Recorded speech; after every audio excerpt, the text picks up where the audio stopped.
Oh, I got Okay. it.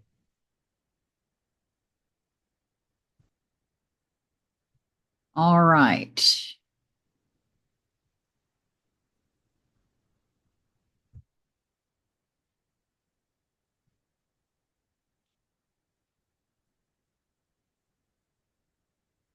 All right. We are live according to Zoom. Now let me just check in on the YouTube to make sure that it's actually showing up because sometimes that happens.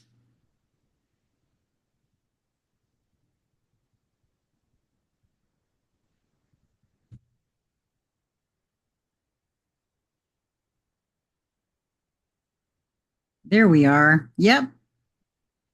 I have to pull it up on my phone so I can see the comments. All right. Well, let me share this around real quick. I have to do it from here.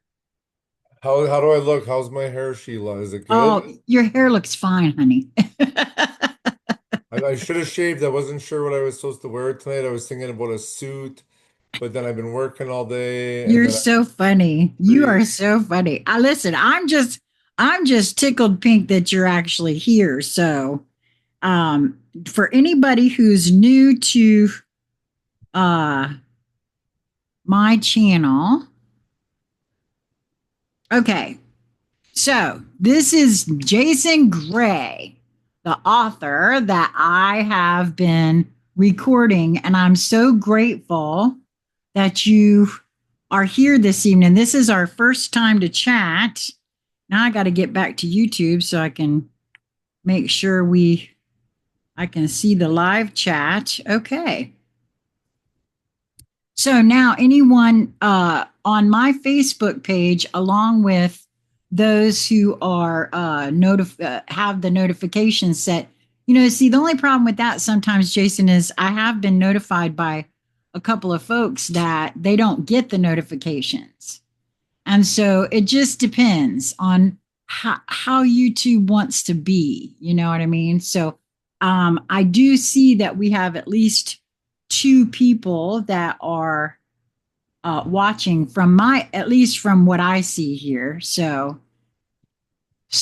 Jason, we've really not had a chance for you and I to even chat at all. This Well, is, we've talked quite a bit. well, yeah, but just a little bit, not Well, a lot. I think we text more than talk. Yes, that's true. So I'm just really grateful that you were available this evening and okay to come and chat with me. Geez, my heart just feels like it's gonna beat right out of my chest right away. I'm so not a people person or an interview person or Oh, well, let me just put it this way. This is I never usually do interviews. I do conversations because honestly, that's all this is a conscious conversation. And that's why I get a lot of folks that feel that way. They don't want to be on video because they know it's going to be on YouTube or whatever. And honestly, it's just a conversation. We're just folks having a conversation. It's just that luckily we have folks that can join the conversation from all over the world should they decide to. And just so everybody knows, I can see the chat. So if you have any questions for Jason, you can put them in there. And no pressure. No yeah, pressure no, on me now. I gotta answer questions. well, you don't have to. You can always say No, no. it's all good. It's all good. Okay. Well, I just for posterity's sake, I want to put that today's date is Friday, June the 27th, 2025. I usually like to when I used to just watch videos on YouTube, I always wondered, well, when was this recorded? And so I decided when I started my own channel that I would generally put the date in. But for some reason, I haven't been doing that with your writings except a time or two. I have felt nudged to actually give the date. And because of the fact that I follow all my nudges, I have done that. But generally, when I'm recording your writings, I don't feel to give the date which is very interesting. I've noticed that because when I listen to you like usually when I'm driving, like I do a lot of drive. I work in construction, but I during the day like I end up like I well right now I'm at a project that's probably about 40 minutes away from where I live. So I have that 40 minutes in the morning and I have the 40 minutes at night. And then I really don't like I don't watch TV and I don't listen to the radio or anything like that. And I listen to basically because I mean there's so many recordings. I think I counted them a while ago. I don't even know if you're keeping track of them, Oh, I'm but I not. think we're probably like pushing close to 70, 70. Really? I did not Uh, know that. I took a count a while ago and I'm pretty sure we were are over 50. Oh, There's over okay. 50 already. And to be honest with you, I've been looking at like kind of a magic number like of recordings because I have something else. A lot of people have been kind of pushing me to, publish a book. And what I was thinking of is when I first started talking to you, like you had mentioned that you had a list, and we'll back up a bit and I guess talk about how me and you even kind of came into each other's orbits because it's a really interesting story. And I just want to start too by saying like how appreciative I am of you and doing what you're doing. It's absolutely like it's phenomenal. It's so phenomenal. I can't even describe it. Like it's just maybe we'll back up there right now and we can just I don't know if anyone's watching or anything, but we can back up there right now. So I don't know how long ago it was, maybe 6 weeks ago now, maybe around Yeah, 6 I think it ago was at now. least 6 weeks. I think you're right. About 6 weeks ago, it 6 weeks was, or 2 months. yeah. Yeah. We're gonna be pushing up on the 2 months. So I'm a writer. I mean, well, I mean, I'm a writer. I'm a writer. I mean, that's not, I guess, I don't know if I'd say it's my hobby. I really don't know how to describe it because I just can't really describe what I do. But I mean, on my Facebook profile, it says the other day, like it says writer. And the interesting thing, even with that part is, even when I was in high school and other points in my life, a lot of people, really pushed me towards writing. And I've always been a writer and a reader, and I did lots of drawing as a kid. And I mean, writing, I've written, some pieces that you've read that get more in depth about me and why I chose writing as an outlet.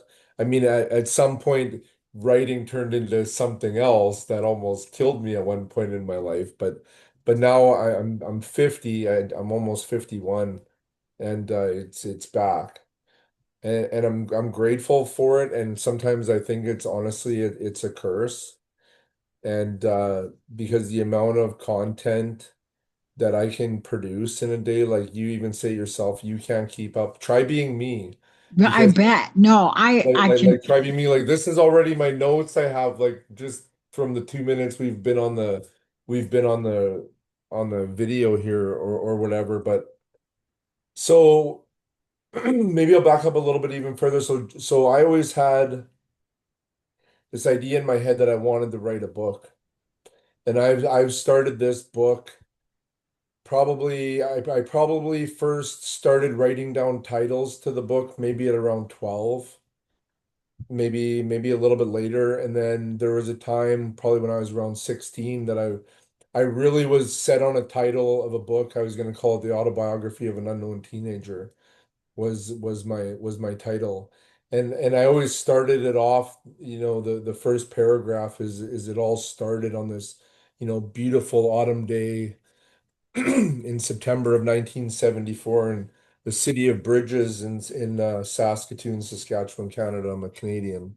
I don't live there now. I live in Manitoba, but it would always start off and I'd be looking at, like old newspaper clippings and stuff like that to kind of see what was going on in the world. And then it never did anything. And then I put together, a few table of contents over the years and whatever, and I have everything kind of filed away and written down on notebook or notepads and just blank loose pieces of paper and it never really got anywhere until January of 2024.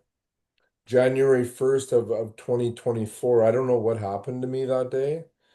but I mean, something really spoke to me, I guess would be the words.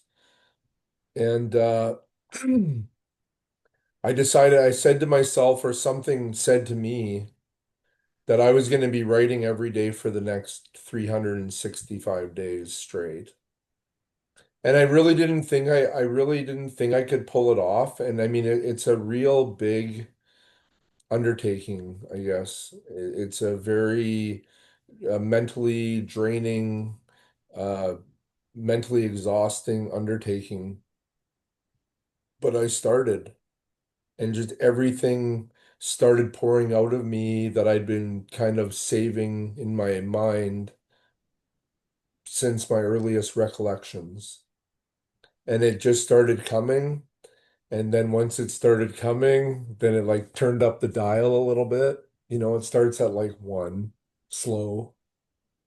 And then and then it hits 10, and then it hits hyperdrive, and then it doesn't stop. Like it doesn't stop. I mean it slows down sometimes for me, but I mean it doesn't stop. So anyways, I concluded my book in January 1st of 2025. It was finished. I think I sent you a video actually of Yeah, you did. I sent you a video of the book, and it's a one of one manuscript. It's all on paper, it's all in plastic sheets. It's about I think my last count was it was pushing close to around 700 pages. It's basically everything you can think of under the sun. And so what I would do is I would publish my work on my personal Facebook profile because honestly, like just so I'm on a personal computer right now. Okay, well, I don't use like honestly, Sheila, like this is how bad it is. I don't know if anyone's watching, but the last time I used really a computer. Okay, we were still using Windows XP. Okay. Okay, so I'm Okay. talking like around 2004. So we're talking 21 years ago. Like I know nothing about computers. I turn this computer on at home and it's got this big screen and I mean all these little icons and stuff. And I don't know, I have my boys here for the weekend, and my oldest boy actually has a degree in computer science. He's 25, and then my two youngest boys are here. One's 17 and one's almost 14, I guess. And my 14-year-old boy, he's a big computer kid. And then obviously my oldest boy with being in computer science, whatever, he's a pretty impressive kid too. And so I knew I was getting close to the conclusion. I mean, it started, and then after I got into it, and I kind of found my rhythm or the flow. And some people know what I'm speaking of when I talk about the flow state. And just kind of a way it went, and it basically assembled itself. And then right around probably things slowed down at work for me around the middle or around the early December of 2024. So I had some extra time off and whatever, and I started thinking to myself, well, something started speaking to me because that's really how it works. And I said, well, I got to get this out of, the digital, and I have to get it on paper. And I'm like, how am I going to do this? Okay, because I don't know, because everything's on my phone and my notes and whatever on digital. And then as I was creating, what I would do is I would post it on my Facebook profile because that way I knew where it was located. Like I don't know, I couldn't even really tell you like how to, use Microsoft Word anymore or anything like that. I couldn't do it. And that's just the way that I am, and I save things the way that I do. Like I write a lot, and most of my, archive, I guess you could call it, is located in the Ancient Order of the Hermetics Facebook group because that's the only place I post and publish is there. And it's been really nice, like hearing the videos and whatever. But I mean, I started writing it. So I took about so after the book was completed. Okay, so I'm gonna back up a bit. I'm a scrambled mess usually when you're talking to me, so I'm gonna be all over the place. So back in December, I was trying to figure out, you know, how I was going to do this. So I knew I had everything saved on my personal Facebook profile. And I don't know anything about anything really when it comes to anything digital. I mean, I mean, I'm from another planet, okay? Well, I didn't know. No, I'm not. Well, I mean, I could be. I mean, I don't know. At this point, I just don't even know anymore. But I figured at the point where I was getting near my conclusion that it would be easy just to go back and pull the posts and I was gonna try to figure out how to get them because I use my phone. I was gonna try to figure out how I was gonna do this. Okay, was I gonna copy it off Facebook and then email it to myself and then I would have and then print the emails? Like I couldn't figure it out. And we got an office here at the house and I'm looking at this new printer, and I mentioned it to you before, and I got this printer here that, can print about 2 or 3 thousand pages on these ink tanks, and it's not those little cartridges anymore. And I was Right, looking at that, and for some reason, I just looked at it one day, and then I seen it said Wi-Fi capable on this printer, and right. then like almost immediately, like I mean, I had figured out. It was a very time-consuming process because it probably took me about, I'd say between 5 and 8 hours a day for about 3 weeks to print the entirety of my work in onto paper of that No, book. And the book I'm is not called surprised at that and because that's the book is called Fragments of the Mind: A Journey Through the Soul by Jason Gray. That's the book. And it's funny because it's in a 3-inch binder, and I like, and when I did the cover page and whatever, I mean, I tossed around a few different ideas, but all my ideas as I was coming to the final cover page, I have, so on the front of the binder, it has like a plastic sheet where you can slip paper in there or whatever. So underneath the final copy, I have like all the, like where it started and where it evolved to in the end. And it was kind of funny because when I get to the end, like something speaks to me and says, like, this is it, like you're done. And I was just like, I couldn't believe it. And then as I started assembling, and doing the printing and then putting everything in plastic sheet protectors, and I mean, I'm running the flipping staples. I need another 100 sheet protectors, and I mean, everything's printed single sided, and I mean, it's a lot to construct this manuscript, which is probably close to 700 pages. And I mean, I've worked on some other writings. I have lots of binders, and I have lots of other, writings that I've done over the years. I used to sit at a typewriter probably back around, I'd say probably 2002, maybe 2000. Like I got my hands on a typewriter. I mean, I didn't even have internet or anything back then, and I mean, but I mean, I'd always like kind of typed, and I've written, but I mean, I got bins, in the basement with a lot of my work and stuff like that, and I haven't really gone searching for them yet. I know at some point that I will, but anyway, so the book concluded. I put it all in the binder. I got it finished, and I thought, holy shit, like I just wrote a book. And you know what? It was always on my, it was like a big, like I said, since the time I was about 13 and I'm 50. So I mean, that's what, how many years is that? 35 plus years. I've wanted to accomplish this, and I can say, mission accomplished. And I never said I want to publish a book. Like that's not ever what I said to myself. I didn't say I ever want to publish a book. I said I want to write a book. And for me, the book, if it was ever to get kind of deconstructed, there's probably another 1,000 books that could come out of the book that I wrote. Another 1,000 books could come out of that one book, if you understand what I mean. Like yes, the information in there. I mean, it's a archive of knowledge of some type. I mean, it's wild. And I showed it, I sat down with a few of my friends and stuff like that, and I've shown a few people have actually seen the book. And most of the people that I trust to actually show the book to, they're just like, holy shit, like they're just speechless. They're absolutely speechless. And I mean, I wrote the book, and even when I read it, I mean, I'm speechless because when I'm writing like this, I mean, I hear a writer's voice, as I'm editing and as I'm doing the things that I do, and I have to be, in this kind of state of mind. I don't know. Sometimes I've done some other work a number of years ago, and the only thing I can really equate it to is automatic writing.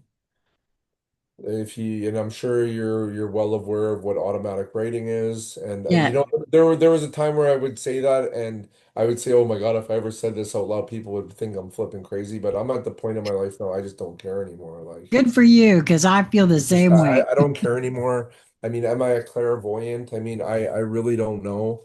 I mean, could I be? Absolutely. I mean, I've always had, a very unique connection with the supernatural and the occult and all sorts of stuff like that. And Well, I want you to know that we are being joined by folks. We do have some folks that are watching us, and there's been some comments. Aubrey has joined us, and she said, I wasn't sure, or he, I'm not sure. I felt Aubrey as a feminine energy. I hope I haven't automatically offended. However, Aubrey said, I wasn't sure he was real, and you guys are both amazing. And, then goes on to say, I'm glad to hear that he's writing a book. I can't keep up with the posts. I know how you feel, Aubrey. no, I wrote a book. I wrote a book. That's right. It's already the one that you've written. You did show that to me early Yeah. on in our Facebook calls that we've had, and I really I want a copy of that because I don't know what'll ever come out of copies of that book, to be I honest with you. understand. I've been looking at, so what I've been thinking about is I actually got approached by a lady that lives just outside of Edmonton, Alberta. Actually, it was kind of interesting because we're both in Canada. And she had made an offer. She's a self-published author. And like I said, Sheila, like honestly, if you were to ask me where the power button for this computer is, I probably couldn't even tell you. I mean, it's not even funny. Like, I mean, I am so old school. No, I But I understand. mean, That's why I don't know. but I use a state-of-the-art smartphone. Like, if you can figure that out. But to actually sit at a physical desktop like I'm at now, like I'm never on a computer. Like Right. never. But I mean, for you, I'm on a computer Oh, thank you. I appreciate because it. I couldn't figure out, but because I know I have to use Zoom for this other organization that I'm involved with. So I know I had Zoom set up on the house computer, so I knew when it worked and whatever. And we had some technical difficulties, but now everything's going good. But yeah, so I published the book, and when it was finished, I kind of took a bit of a hiatus, and I wasn't sure what to do because I mean. Well, I mean, I published the manuscript. It's a manuscript. It's a one of one manuscript, and I have another one. I did a pretty interesting codex as well shortly after that. It was probably I started working on it in Is that the one you showed me?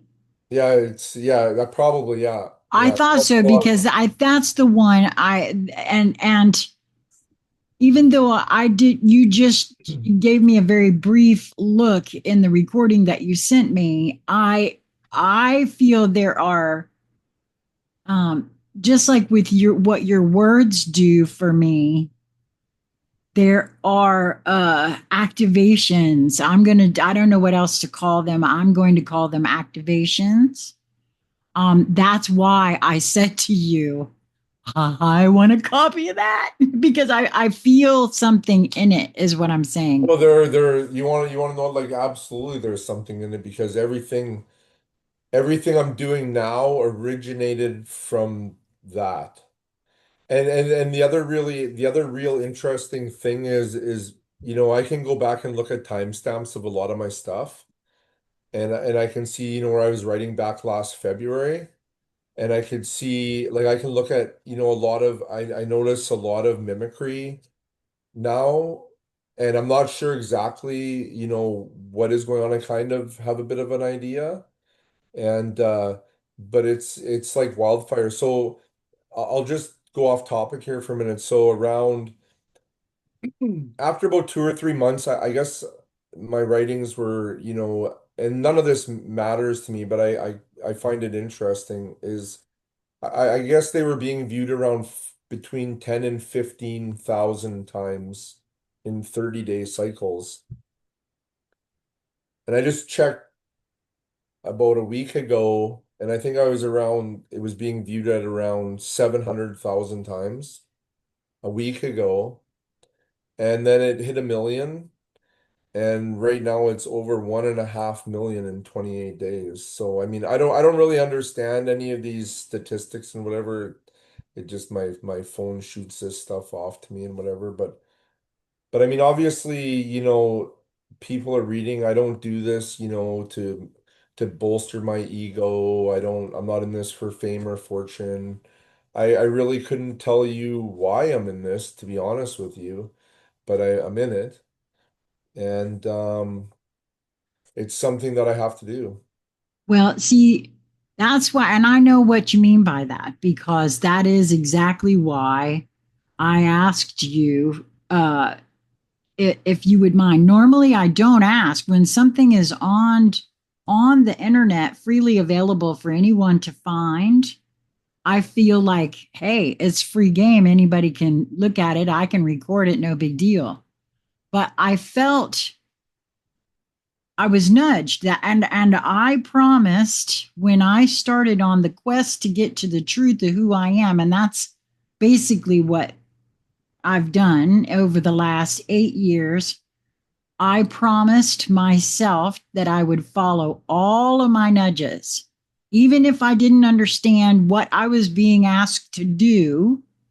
I would follow them, and I was nudged to ask your permission, and and that whole thing of asking your permission, you and I both know that that was there was a lot of synchronicity involved in that, and I feel as though that is exactly why I was nudged to ask your permission, because you shared with me that you were thinking at that time about having someone record your work. Well, yeah, because it's so funny, and I think I told you this. So there was a big change for me in my what's the word I'm looking for? I guess my writing style. There was a pretty, interesting shift in there, and then it kind of came to me with the shift that it's being written to be recorded. It's being, it's being written to be recorded, like the way it's laid out and the way I edit and the way I do the So things you had that feeling the that I way it do. was So done. so what my idea was is because I mean I'm just a nobody, right? I mean that's how the funny thing is that's how they hide us. No, I They, know. they I'm they aware. hide us. They Yes. hide us as absolute nobodies. But I think, there's some people out there that, may know a little bit more than we do about who and what we truly are. No, I know. But yeah, they hide us pretty good. But so I had this idea because sometimes at work when things were slow at work or whatever, I'd start watching TikTok videos or I'd watch, reels on Facebook, and I mean just stupid Right. nonsense, mostly a laugh and share them with my buddies. I'm like, ha ha ha, look at this. But then some of the ones that I would see, there's some real pretty serious, like there's some pretty serious content out there that really, touches your soul and reaches into you and all sorts of stuff. Like I really I'm almost embarrassed to say this, but I don't know. There's a guy on Facebook, and I think his name's Zach something or other, and what they do is they go around and they help like less fortunate people. And he asks a homeless guy, for $1, and if the homeless guy gives him, his dollar and stuff like that, like he just changes these people's lives. And I thought to myself, like, boy, would I ever like an opportunity to be able to do something like that? Like, but I mean, I just get all teary-eyed. I mean, even though I'm in Canada, like I used to watch a lot of those like soldiers, U.S. soldiers returning home, but they don't tell anyone they're coming, and they like, Right. go to their kids' school and it's all like on the DL and whatever, and they Right. walk in and their kids turn around, everyone's crying, they're crying, I'm sitting at home, I'm crying, like, but Yeah. like it's just like real feel good stuff, like to know that there's still, as much as we think we live in this, world of darkness, which I mean. I don't know. I'm kind of reserved on that topic because I mean, if I turn on the TV, it tells us we do. Yeah, And I do. I if I don't. turn That's on the when I. radio, and I've written lots about this. So I mean, if you want to go in deeper, than what this conversation that we're having now, like all my writings are out there. I mean, feel free to read and whatever. And I get messages like it's crazy. Like my phone blows up sometimes with messages in Messenger and I honestly, I don't have the time now to get back to everyone, so I'm extremely busy. And but I mean, I try to reach out, back to people. But anyways, so I was thinking about probably about 2 weeks before you contacted me, and going back to the me watching those videos and whatever, I get sidetracked really easy. I got a No pen. worries. I got a pen so I can take notes. But I started, so I was watching these ones, where they either have like Anthony Hopkins or Morgan Freeman. So I started thinking to myself, oh, this would just be so great if I could find a flipping program where I just loaded my story in or my writings into this program, and all of a sudden there's Morgan Freeman reading the writings of Jason Gray. I just thought this would be like the best thing ever. Like no joke. And along comes me. And then along comes Sheila. Like, I mean, never in a million years. And honestly, like, I think I looked at your message even at first. I'm like, I might have rolled my eyes and I'm like, okay, okay, like, what's going on here? But I know it was in a 2 week time frame when it finally clicked for me, especially, with my cadence change in my writing. And I seen it, and I even had people send me messages and say, "What's going on, Jason?" And I said, I really don't know. I said, but this is the way that it is now. Like this is the way. And So and you're saying that that shift took place about 2 weeks before I contacted you? well, it might have been a little bit longer. It might have been a little bit longer than that, but it wasn't very, you'd have to really go back through my writings because you can identify the shift like as things shifted. And but I think a big part of it was me, just starting to feel comfortable because I mean I've always, kept myself, closed off, very private. I didn't really, want anything to be known, but something just kind of pushed me and okay, it's time. Like it's time. And when the book started and when the book concluded was kind of like I guess the warm up. Maybe you could call it the warm up. And then I got into the codex. And then another big thing for me is I noticed I'll just come right out and say like I'm not a Christian.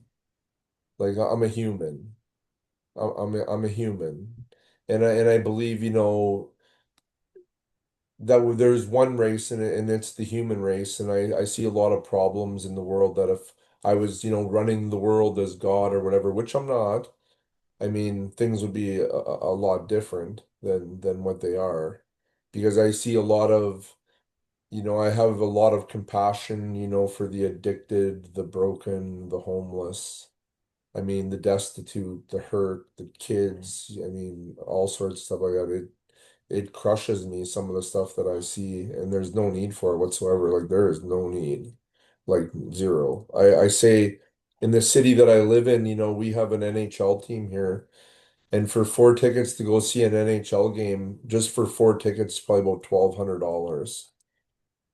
And then add on your drinks and your food and this and that. And then, so where this NHL arena is located, we have, I think our arena holds around 20,000 people. So you can do the math just on the ticket sales and what they bring in the game. But so the arena is located in our downtown area, and the downtown area is pretty bad. And 4 blocks, about 4 or 6 blocks north of where that arena is, where people are going to spend, $1,500 on 4 tickets to watch some guys skate around and chase a puck for an hour. There's a homeless shelter. And you leave that game and you drive by this homeless shelter, and there's people lined all the way around the block. looking for, a meal or a place to stay tonight. And I think to myself, like, this place just brought in $20 million, and we have people living in bus shacks. We have people living in bus shacks right out of the arena. Like it just boggles.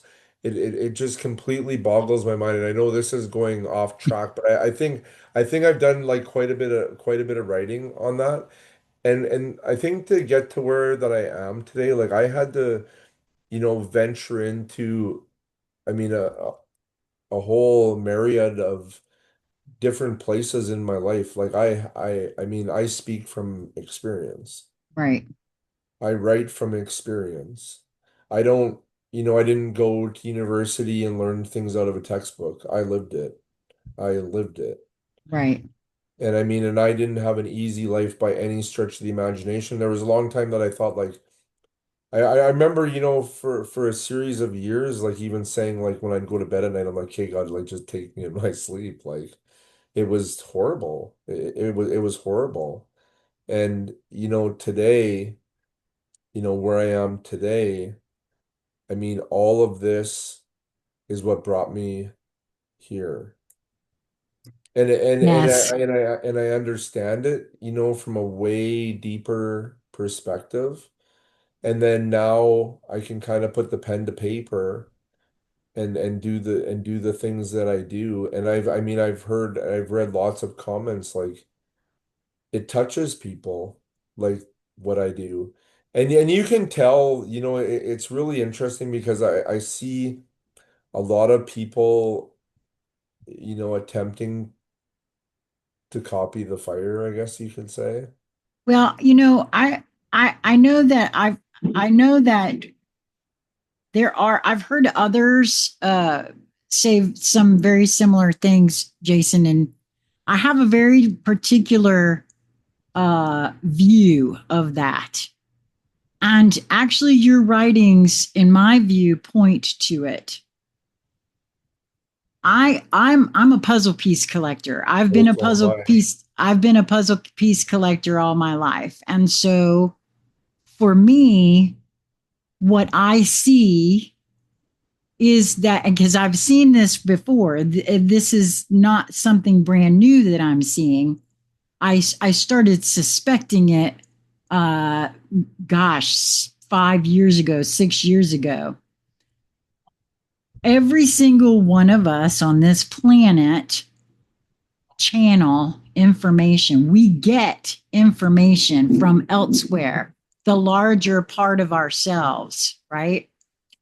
That flame that you speak of in your writings. For me, that's what I feel it is.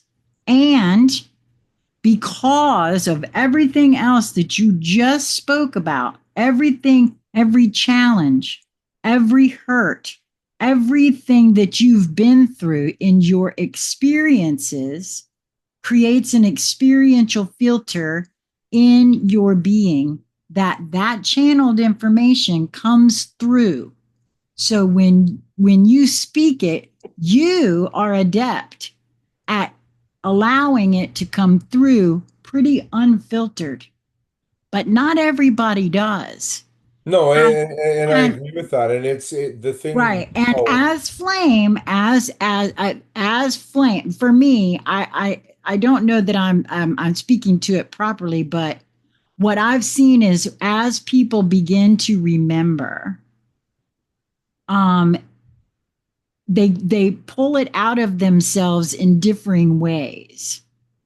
And you could be correct. I'm not saying but that. I've gotten to the point now that I honestly like I think like I remember I was heading out to somewhere into a valley, into the woods. I try to spend a lot of time in nature now. And I mean I like to be around water and old rocks and trees and stuff like that for some reason over the last couple of years. And I was listening to you, and I we actually texted when you had done the reading on the others. And I texted you, I think before I had actually finished completely listening to your broadcast of the others. I think I'd heard something that triggered me. I'm like, I'm texting Sheila right now. I'm only 5 minutes into it, but I'm gonna text her. I'm pulling over and I'm gonna text her. And I think I did. And you spoke. I remember like one thing's coming to mind right now is you spoke of some of the struggles you had with your weight and the way people treated you.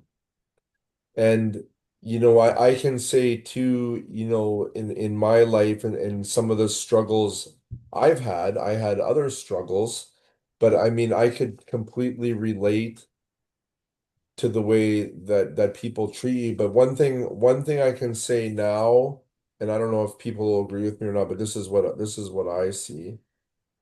I see people now, and the only way I can describe it is they have dead eyes. They have dead eyes. Like, I mean, I look at their eyes and I'm telling you, they are black. They're black. And I'm not stupid. And I Well, mean, when I see something like that, okay. Do we have a long time to talk here? I mean, 'cause oh this could yeah, probably go, honey, we got, this listen, could probably go on for a few hours. we got as long as you're willing to chat with me because I want to be respectful of your time. But oh Oh no, yes, I'm we I'm have I'm plenty I'm of good. time. I'm good. What time is it? What time is it where you are? It's 10:26 where I am. I'm in the Okay, so Eastern time zone. you're an hour ahead of Right, me. right. So just by mentioning that, I'm gonna tell a little quick story here. So Okay, and when you're done with that, I want to share with you my take on what you're seeing. okay, so I was with my ex-wife for I'm divorced. That's how I get to be me again.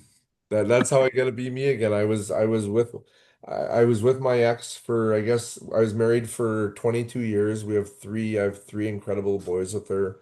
At one point I could probably say lots of bad about her, but we've been divorced now for a few years and apart for a little bit longer than that. I really can't say anything too bad about her because she is the mother of my children, and we had our differences, a lot to do with COVID and vaccinations and stuff like that, and it is what it is. But I had to let go of because I'm a kind of person, where I can't really afford to have resentment or anger in my life at all, like at all, zero. Like I want quiet, solitude, peace. I have the perfect, career even for that. I'm a crane operator, so I mean, I'm sitting in a crane. I don't have to deal with, really much of anything other than a two-way radio telling me what to do. So I mean, I'm in peace most of the day, except when I get wound up, and I can get wound up pretty easy. But I'm gonna tell you a quick story because this is what makes me think of it. So me and my ex-wife were dating, and this would have been we were maybe dating for about a year or so, and one of my parents' friends had passed away, and they lived in a town in Saskatchewan called Star City, Saskatchewan. And my father actually used to own a furniture store. My little brother was born in a small town in Saskatchewan called Melfort, Saskatchewan, and I was born in Saskatoon, and I grew up in Saskatchewan. But so we were at this, so we went out there for this funeral, and the friend of my parents' kids were there, and we were all the same age. We were maybe like 19 at the time. And they said, well, let's go to the bar for a few drinks in Melfort. So I said, yeah, okay, we'll go to the bar. So me and my ex-wife, who was my girlfriend at my time, and their kids, we jump in this car and we take off to the bar in Melfort. And I mean, it's a one, two, three horse town at best. So we pull into the bar parking lot. There's like 100 cars there. Okay. I'm like, okay, well, something's going on at the Melfort, Saskatchewan bar. And I see this sign and it says on the outside and it's in lights and whatever, and it says tonight hypnotist. And I was like, but I can tell you this, like I like to call it my spidey senses. So my spidey senses started like we parked, we got out of the vehicle, we started walking towards the door of the bar, and I'm telling you, like my spidey senses are like just going 100 miles an hour. I Something bet. off. Something's off. And I really couldn't I really didn't understand what, but something was really like telling me something was wrong. But I also have the ability. to kind of push through that and just continue going towards the danger or whatever you want to call it. Right. So we walk into this bar. It's dark. It's full of people. We walk in, we sit at the back. We order a couple drinks and whatever. And this guy, this is the only way I can describe him. So he was tall, skinny. And I've said this to a few people because I've talked about this experience with a few other people. And I said, I always use this. If he was wearing cowboy boots, I said if he took his boots off, he would have had hooves. That's what I felt. If he took his boots off, he had hooves. This guy, like that's like he was darkness. And I mean, I'm a really good, reader of energies and stuff like that, but this guy it was dark. But I mean, so he's doing his little production and whatever, and he's talking on a big PA system, and I'm running script of my own through my head so I don't start listening to his suggestion because I know what's happening, right? So Right. I guess, natural instincts is to counter and do this and that. So Right. my ex-wife, or my girlfriend at the time, who was my ex-wife, she gets up, so he's pulling people out of the audience. He's like, hey, you. He's got 10 chairs set up on an elevated stage. Okay, 10 chairs in a row. And Right. he's pulling people up and whatever and doing his thing. And then like the hypnotist music's going and whatever. So he gets the people up there on the stage. There's 10 people, and my ex-wife gets up and she says, I have to go to the bathroom. So you got to remember, like we're way in the back corner away from the stage.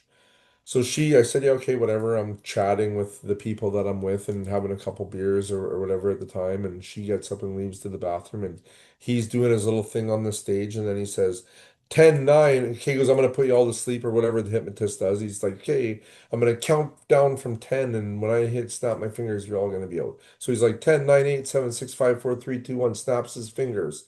Everybody on the stage just goes like this. About 2 minutes, 3 minutes later, the security from the bar walks over to where we're sitting. And I won't say her name, my ex-wife's name. And they said to me, they said, "Are you Jason Gray?" And I said, yes. They said, "Are you the boyfriend of so and so?" I said, yes. They said, "You have to come with me." So I'm like, okay, what's going on? So we walk out. So the bar had a set of doors where you come in. Then there was a hallway with the bathrooms, and then there was another set of double doors going into the bar. But the double doors going into the bar were open, right? That you didn't have to open, they were open. So once you went through the first set of doors, it was open shot right into the bar. So the security at the bar told me when this guy said one snapped his fingers, he said everyone went out on the stage, and my ex-wife fell right on the spot she was standing on the ground, out. The hypnotist had to come, but before so they had to stop the show. They had to bring him out there right away. But from the point of him getting there, okay, she was kind of propped up. And I will never in my life ever forget the hollow look in her eyes that I seen. Never. I will never ever forget it. You got to remember, I spent 25 years with this woman. Okay, 25 years. So I Right. mean, I know her. I mean, I know what she looks like. I know her facial expressions, whatever. So that was pretty much the first time I ever really seen it. The black eyes and stuff like that. That was the first time. And then unfortunately we got divorced during the pandemic over, a whole multitude of things. And but one of the things that had happened is because I'm not vaccinated, and I mean I have no problem saying that I'm not vaccinated, and I mean if you want to get vaccinated, that's your choice. Yeah, that's right. That's the way I feel about it I too. didn't want to get vaccinated, and then the whole thing with me is something told me absolutely under no circumstance do you put this in your body. It wasn't a choice I made. Something told me. Right. Something told me Yeah. because I'm not going to get into this on this show or really at all. It's done. It's over with. Right. But once all the propaganda and everything started that was going on with this, and I mean, all of a sudden, I'm an anti-vaxxer and I'm a whatever Yeah, I name know. you I call me. lost my. I have never in my life ever been so disrespected No, I know. by my friends, my own family, my oldest son, my ex-wife, my in-laws. I have never in my life ever been treated so badly. And I mean, I am one of the like I mean, I have a lot of people say I have a presence to me, like and I maybe then they say I can be very intimidating, which I don't mean I don't mean to be like I'm a pretty big boy. Like I mean I don't know what I look like sitting here, but I'm 6'3". I mean I used to be around, close to pushing 300 pounds. So I mean I'm a big boy. I was a big boy and thankful to say that I'm down to like 195 to like and Well, I got to be honest with you that so there's a lot of similarities that you're telling me right now between us, by the way. I too have been told all my life I'm intimidating. And it had nothing to do with my weight at the time, no, it has to but do with your the presence and energy. and that's what I wanted to say. And it is the present. And I didn't even know that, by the way, then back when I was being told that, I had no idea that's what it was. But it is a matter of presence. And because there is so much of the larger you front and center present. And that's what I wanted to share with you in terms of the eyes. Okay. So for me personally, I keep being shown over and over and over again that forgetting that happens when we come here, there's a part of us that's not behind the wheel.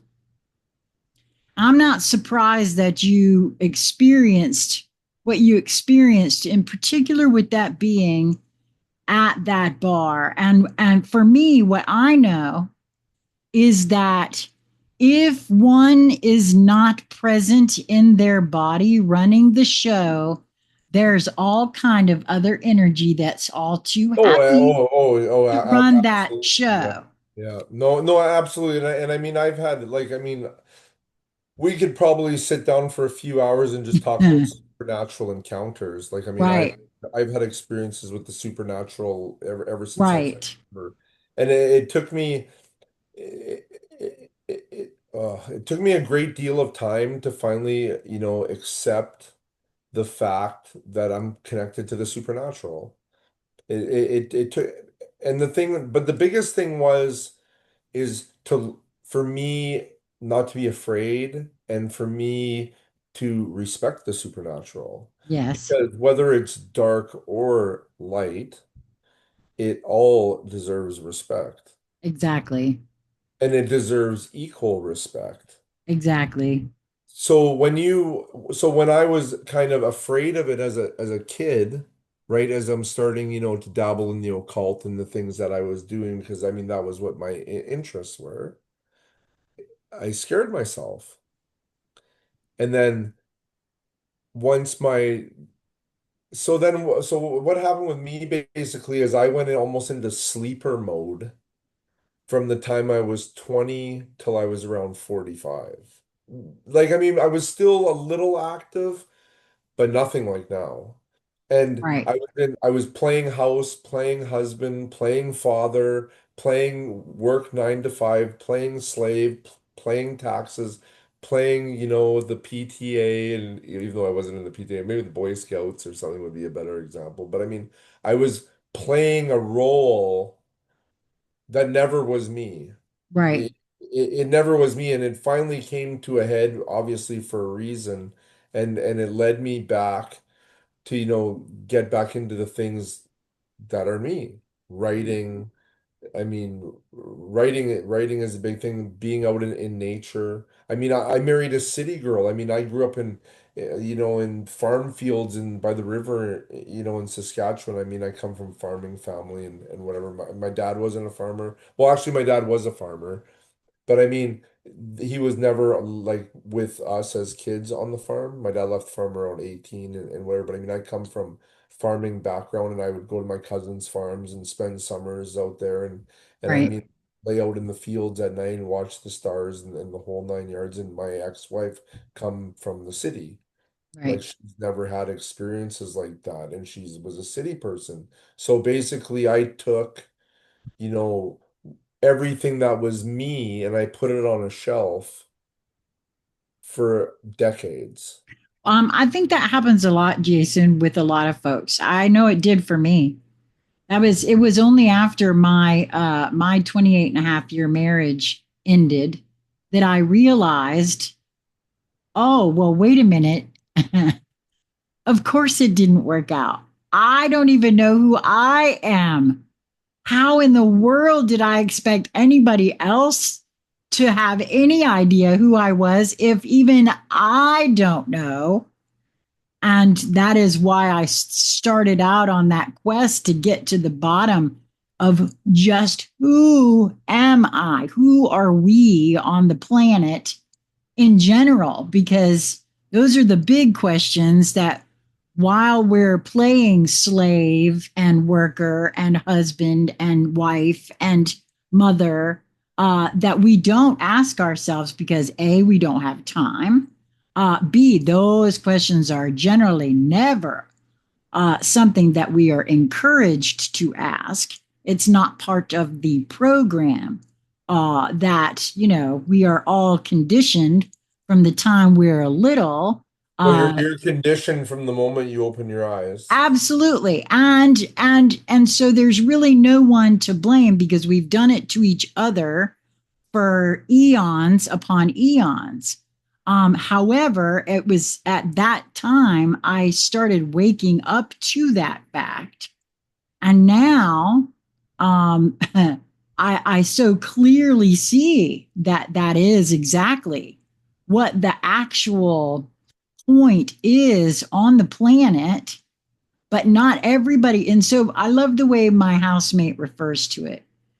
When we come in here because of that forgetting, we have the opportunity to put the quarter into the game and get ourselves out of demo mode and begin to remember to Well, wake up. that's when the veil, that's where you get into the veil. That's right. And the veils are in Get into the here veil. for me, I have found Yeah, because no, how exactly the veil works, I don't know. Like, is it a frequency that's broadcast? Like, I mean, I couldn't really get into a lot about that. I want to back up a little bit and just say one thing now that we've sure, talked about is I use the word flame a lot in my writing, and I've included it, maybe a few writings on it, and I've been flame is consciousness. right. I agree. But like if anyone's questioning, what flame is consciousness. And consciousness, you see that what really happened for me was if you look at the Bible and it talks in Genesis, in the beginning, God created all this stuff in 7 days, and you have all of creation in about three paragraphs or maybe, a couple pages. Right. Right? I mean, we created all this and here it is, it's on 2 pages. Don't ever question it. That's Ever question it. This is the truth. If you question it, you are gonna burn in hell. that's right. I know. I Okay? know you're right. Just you're gonna burn in hell if you ever question this. And Exactly. I question. Me too. I did as But a you want to kid know you even. want to know the funniest thing is, Sheila, I was on such a God quest. My whole life. Me too. I was talking about this a while ago when I was 5 years old and I was living in Melfort, Saskatchewan. At five, I'd get on my bike, okay, in this little town, and I would ride my bike to church by myself at 5 years old because someone told me that's where God was. That we are so much alike because I wanted to be baptized at the age of 6 because I was told that that's what you had to do. See, and they sent the preacher to the house and everything, questioning me to make sure that I knew what I wanted. Well, I did, or at least I thought I did, because I wanted to know God. I wanted to be closer to God. But at the age of like 10 or 11, there were questions I had that not only could people not answer, but when they were answering them, they didn't make any sense. And then it got to, well, you can't be asking these questions. And I'm like, and I, so yeah, no, see, there's a lot of similarities there between us as far as all of Well, that yeah, is well, yeah, concerned. and I mean that's the other thing I used to get in trouble as a kid too, because I mean I used to get in trouble because I'm always asking questions. Right. Same. But like I used to get in a lot of trouble for it. I got into a lot of trouble. Like eventually I got to the point in school where I dropped out of grade 10. I went back. I'm a Red Seal interprovincial tradesperson now and whatever in the trades Well, is not. I too, I will tell you, see this, that's another similarity that we have. I graduated at the age of 16 because they allowed 16-year-olds to take the GED with parental consent. Yeah, yeah, And I'm convinced that that is part of the indoctrination that happens through schooling because that's where all of it is memorization. I a lot of the puzzle but it's pieces. programming. Yes, It's totally exactly. and you see and I couldn't do it. And the funny thing is my middle boy. He struggles in school. He struggles. Oh, he has ADHD. We should be putting him on medication. We should be doing this. We should be doing that. And I'm thinking to myself, okay, like, no, No, first, I know, right? because he's different. He's very gifted. Like, I mean, this is the kid at 5 years old that says, "Hey, Dad, let's go to the grocery store. Let's pick up sandwich meat and bread and this and that." For what? Well, he's seen a homeless guy down the street and he wants to go take him lunch. Right. See, that's yeah, that well, and that's not the kind of thing that's rewarded. Well, I know no, but you're exactly. dealing with, I mean, they toss terms around in the spiritual community, empaths and indigos and yada, yada, yada. And I mean, I've been down every road you can imagine. I've been down Yeah, every, me too. Me too. but I mean, the word that I have now is we're different. We're different. Yep. We're different from the mainstream. We're not the mainstream. I just want to back up a little bit more because I'm trying to take notes here and I'm all over the place and I have this voice in my head just You're going. fine. You're fine. I wanted just to back up one thing so we can kind of close one thing off here, and that Okay. was about the eyes. So when the COVID, so talking back to the hypnotist there and whatever, and when COVID was going on, when it started, I seen that look in my wife's eyes again, and I was with her for a long time, and whatever happened to her that night in Melfort, Saskatchewan, that hypnotist has completely taken her over again. I've not only seen it in her, I've seen it in some close friends of mine. I've seen it in a few family members of mine. I've seen it in complete strangers at the store. I mean, I don't I can speculate, what I think that it is. Like at one time I would say, oh, they're possessed by the devil and they need an exorcism and whatever. I mean, that's not it. It's way more than that. I'm not even gonna get into, what I think that it is, but I mean Well, I it, will. I'll get into it because I've seen it myself. I know exactly what you're speaking on. And for me, I what I suspect, and of course I can't prove it, but I suspect it. And my own child uh, went like this, got his eyes real big. He said, "Did I not say that?" He talked to his wife. He said, "Did I not say that? Did I not say that?" Um, we are frequential beings at our core. And if we are not wholly present, and there are lots of things that can take that presence out of the physical vessel, spirits, unfortunately, are one of them. but And spirits are it's just a vibrational no, frequency. I'm speaking on alcohol when I say spirits. Okay. There's a reason they called it spirits, Yeah, yes, yes. right? that is one of them. There's other things as well, but I guess the point I'm trying to make is that a lot of times folks have portions of themselves that are unhealed and lean towards the darker side. And a Well, absolutely. Yeah. passenger, what I will call a passenger, rides with them in that sense. There are beings that gravitate towards those unhealed energies within the, I know because I've had them myself.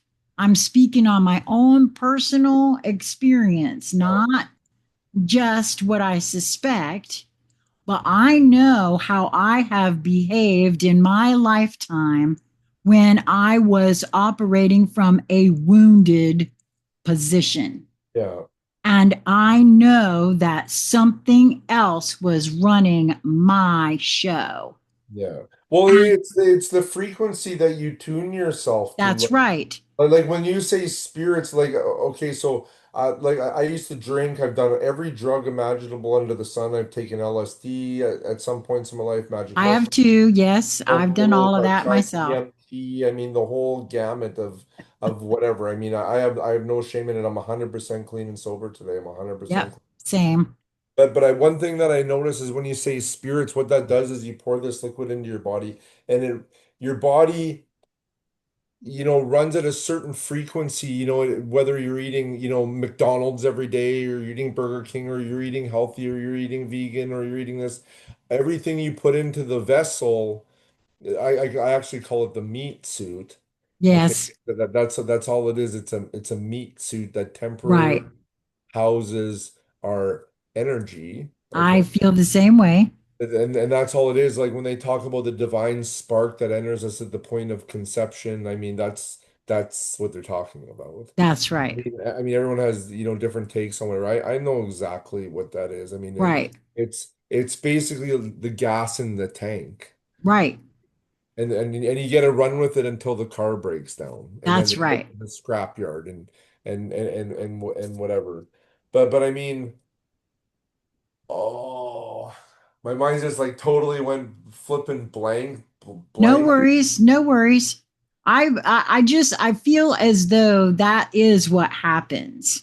I've seen it. I've had my first and second husband had passengers that would present themselves through their eyes. I watched their eyes physically change. Yeah, And so I know that that's why when you said that, I feel as though and that passenger was not always there. It no. was only when They either of introduced them. it. They picked up the passenger like a hitchhiker. That's right, exactly correct. Because if they're not willing to drive the vehicle with their presence, there is something all too happy to step in. And that is what happens. Both of those men were terribly wounded, terribly abused as children, and terribly wounded, but were not doing anything to see to the resolution of those wounds. Well, they're Because carrying both of them, trauma loops. say what? They're carrying trauma, deep embedded trauma loops. Exactly. Exactly. And I realize that that's not an easy thing to do. However, if one is in denial of said trauma and doesn't think that it affects them, those passengers are permanent just about and will take front and center at any given moment is what my experience has been. Yeah, And I, like I said, from my own experience, now do they know that that's a passenger? No, they don't. They just think it's part of their personality, yeah, which I thought the same thing. Because if you're not present, if you're not really in tune with yourself, yeah. you don't realize that something else has stepped in and is driving the show. Yeah, you got to understand, Sheila, too. Like I know you've been through a lot, and I've been through a lot as well. And you have to understand that to get to certain points of discernment and whatever, it's almost like these people, they go on these ayahuasca retreats. Okay, do you know Right. what those are? Yes, I've heard of them. You cannot buy you cannot buy your way in, uh, I guess, to the secret chamber or whatever you want to call it. They think you can bypass the path and go from the start. You pay $1,000, you go somewhere, you drink the brew, you do the ceremony, you pay the $1,000. So they think they can go like this from the start, bypass to the finish. Okay, you can't. It's really No, that I simple. understand. And another thing I'm going to say too is I truly believe we live in a multi-dimensional realm. We live in a Same. multi-dimensional realm because I'll talk about this. So I did LSD when I was in high school, and I might have done some LSD in my early 20s. And I remember very clearly, hallucinating on LSD, and you look at yourself in the mirror, okay, and your pupils are like, your eyes they're open so big that they're almost black, Yeah. okay? And you're hallucinating, but I mean, are you really hallucinating, or are you seeing a different realm of existence that is here surrounding us that we can't see without the effects of the LSD? Like they talk about, and I've done lots of research into all sorts of crazy shit. But I mean, they talk about a lot about the human brain. It only operates at, say, at like 10% or 15%. Right. Like there's 100% of something in here, right? There's 100% of it, but we only have access to 10, okay? Now, there's certain things out there where you can like take, like, I don't know, like some people may remember this, or even you might even know what I'm talking about. So when I was a kid, you used to go to, did you ever have a store down there called Radio Shack? Oh yeah.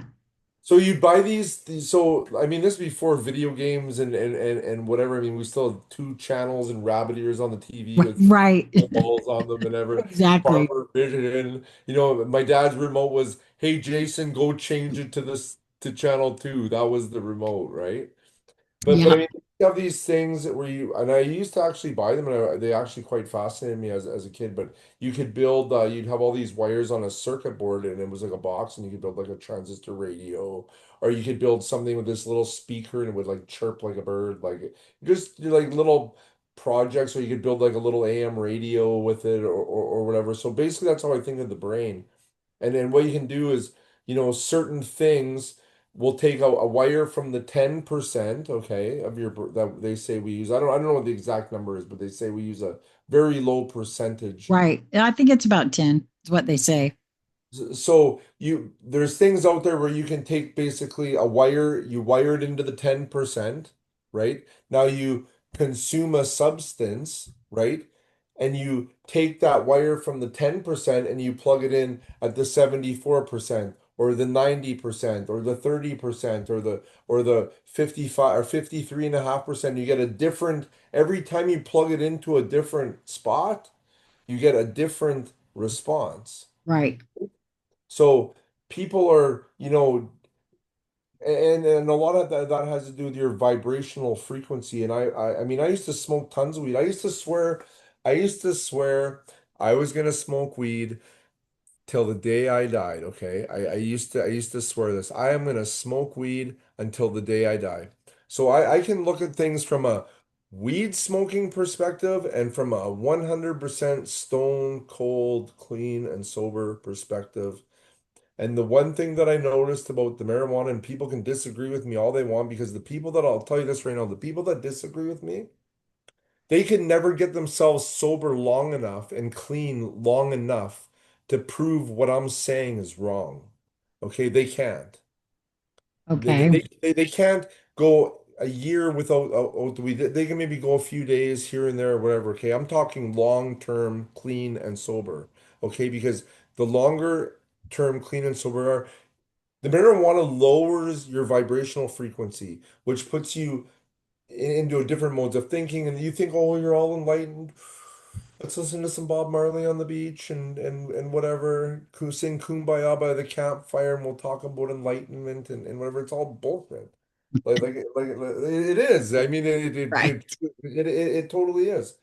Because, and then I'm speaking for myself, but I also have a community of people, I guess I'll call it, that are, all clean and sober and whatever. And we talk a lot about different things. And they can all say, not when it comes to enlightenment. Every time I say the word enlightenment, I hear the voice in my head. It says, chop wood, carry water. What now? It says, chop wood, Oh, carry water. yes, that's right. Whenever I say the word enlightenment, I swear the voice says it immediately. Chop wood, carry water. What do you do before enlightenment? You chop Right. wood, carry water. What do you Right. do after? You chop wood and you carry water. That's right. No Yep. change. There's no There's change. That's right. no change. And I mean, it takes a lot to like, all of a sudden you're sitting there and you're just like, poof, like, it's that simple? Like, really?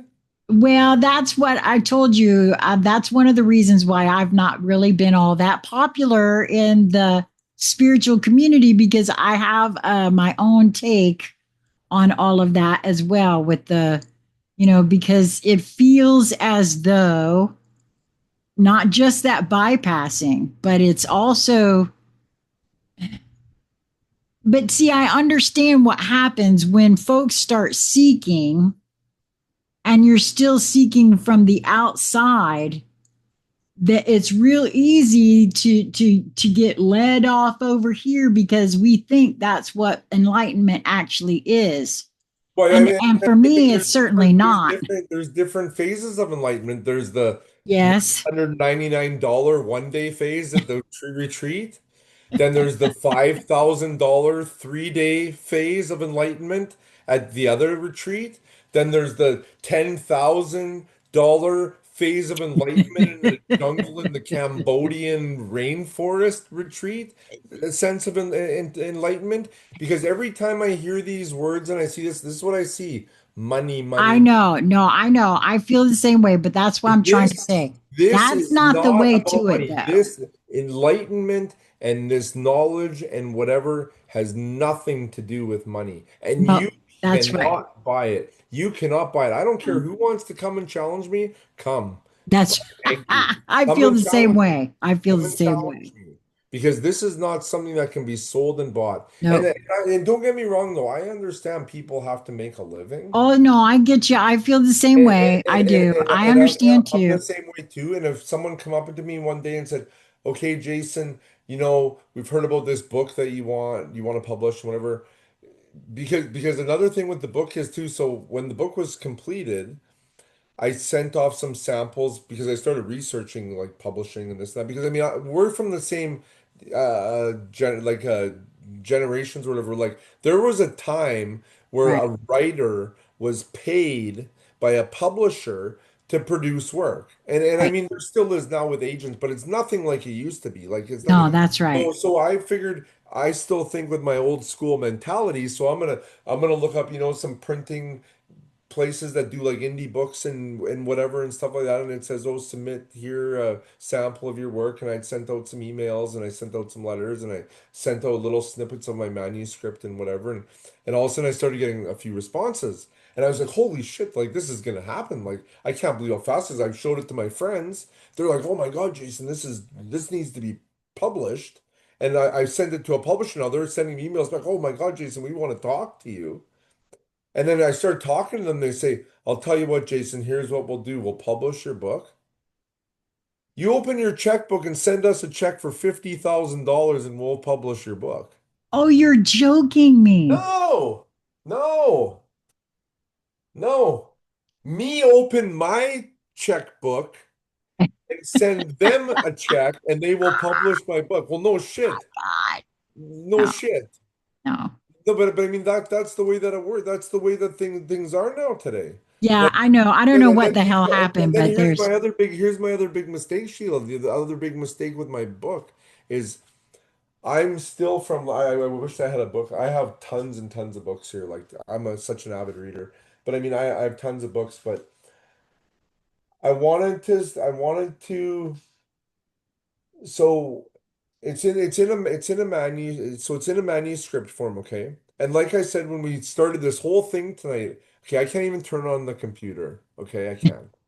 So Right. another thing they say to me is this. So I take probably at least 200 hours of my time, 200 hours. I've ran totals of my amount of time to construct the book. Like, I mean, it's into the thousands of hours. I mean, it's not just something that's done in 15 minutes. Right. It's a lot of No, work. exactly. It's a lot of work to do what I do. It's a lot of work. No, And, I'm and sure. I know too, like I noticed you mentioned how tired you were after doing one of your recordings the other day. Like, Yeah, but that's because you've got activations. well, yeah, and I mean, try being the writer. I know, I can Writer. only just Because there's imagine. times, like, I mean, I swear to God, like my batteries are flashing like less than 1%. I mean, I have to stop. Like it sucks so much energy I'm out of my sure. soul or out of the environment or whatever, the aether or whatever you want to call it, Right. that it shuts me down and I just all of a sudden I'm working and I'm just like out. Like like Yes. oh, because I mean for me it never stops. It never stops. I'll be standing by someone in a flipping grocery store. It's like I can read their thoughts. And all of a sudden, I mean, and I carry like I usually do all my notes digitally on my phone and whatever, but I mean, I do carry on paper. I mean, the other day I was driving down the flipping highway and I started hearing stuff, and I'm like, oh, I can't type, I can't drive at the same time. I mean, and I'm hearing it like it's clear, and I'm hearing it. And then I'm like, okay, like I need a paper, I need a pen. I'm driving. I'm like trying not to crash my truck, and I'm like writing the notes down like on a back of a receipt. And then I come home and I look at it and I go from there with what it is. But there's lots of other times too, where I've lately like this is because this is such a I'm not at the like I'm at maybe getting close to the fine tuning stage of things for me now, like how I feel I'm connected. Like it's adjusting the dials. I mean, it's adjusting the cadence, it's adjusting the punctuation, it's adjusting like fine tuning. I know people are, listening. I know what's happening, with the world that we live in right now. Like we're undergoing a shift like that hasn't been seen in thousands of years. Like That's right. it's really happening. No, it really is. It's I happening. can't. Well, see, that's another reason that I was nudged to reach out to you to record your work. I cannot simply read your work. If I were to sit and just read your work, it would put me to sleep. The only way that I can do that is to record your work. And that's a big sign to me that there are activations in it. Well, absolutely. And you were the person to do it because when I got your first, because at first I'm like, hey, who's this Sheila lady from where are you? You're North Carolina or whatever. I mean, I That's don't know right. anything about him. You're like, oh, hey, Jason, I'm one of your groupies, like from the Order of the Hermetics and whatever. I want to record your work. And you want to know what it took me a while too, Sheila, to put the two and two together about my thoughts weeks earlier about the recording. And then all of a sudden, like, and then I'm like, and then I can't remember. Did we talk on the phone or did we text? Yeah, we might have spoke on the phone pretty quickly, I think, didn't we? Um, I don't know if we did or not. I can't remember now. We But might have, but I think no, I don't think we actually spoke on the phone until after I'd recorded at least one. You told me in private message that you had just had, or maybe we did. I don't know. I don't usually give out my phone number to people I don't know. well, I But have. but you, I don't know. I felt comfortable doing that with you. And that's the other thing. See that I was nudged that it was fine, that I could do that, that I don't know why, but generally I don't do that because I am on the internet and things do happen with folks who want to be, who ask for things that. don't seem to be all that nice to ask for. Come on, And Sheila. People don't want pictures of your feet, do they? I've not had anybody ask for pictures of my feet. No. But apparently, there's somebody in this room that keeps saying show more, and I don't know what that's about.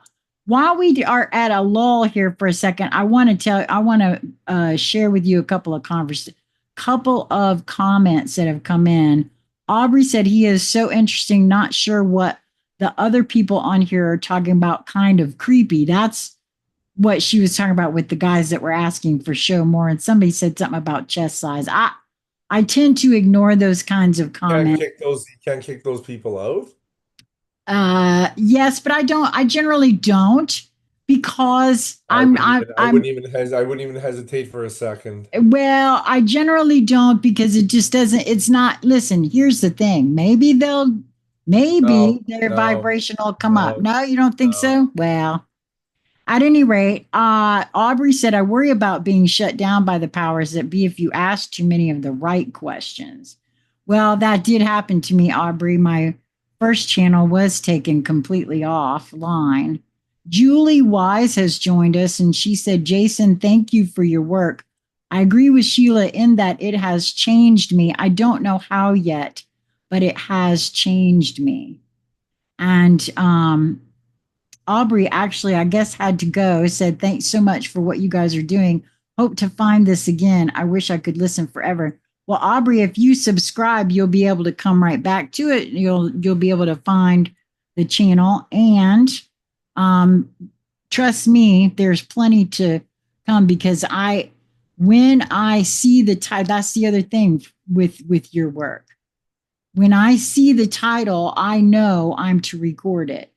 So I save it uh, in my phone so that I know that one is to be recorded. Now, here's the interesting thing. I'm not always nudged to record it right then. I just know it is to be recorded. And so I, Like the 222 recording. that's right. And I have noticed that there is something going on, and I think it has to do with my level of my frequency and my own activation. Because not only does my voice activate others and amplify things, that is one of the things that I was told internally Oh, I agree is 100%. right, that's something that my voice does, but it activates me as well. My own voice activates me. So I don't, that's the other thing, Jason. I do not read your work until I'm recording it. Because I can't. It'll shut me down. It'll put me asleep. If I just try to sit and read it by myself in my head, it puts me to sleep. And I think that there's a twofold for that because there's something in it for me that in many ways my conscious mind cannot comprehend unless I'm speaking it. And since I have to speak it, I just wait and record it at the same time because Yeah. I'm activating myself, and I've already been made aware that I am a translator for many. I know that I amplify for myself. My one of my partners, which I believe she's here. I saw her uh, saying something earlier. Crystal Hempill is one of the collaborators on the New Light Streaming Love channel. That, if you guys haven't noticed, Jason's writings live on both of those channels, New Light Streaming Love and here on Sassy Seer Sheila.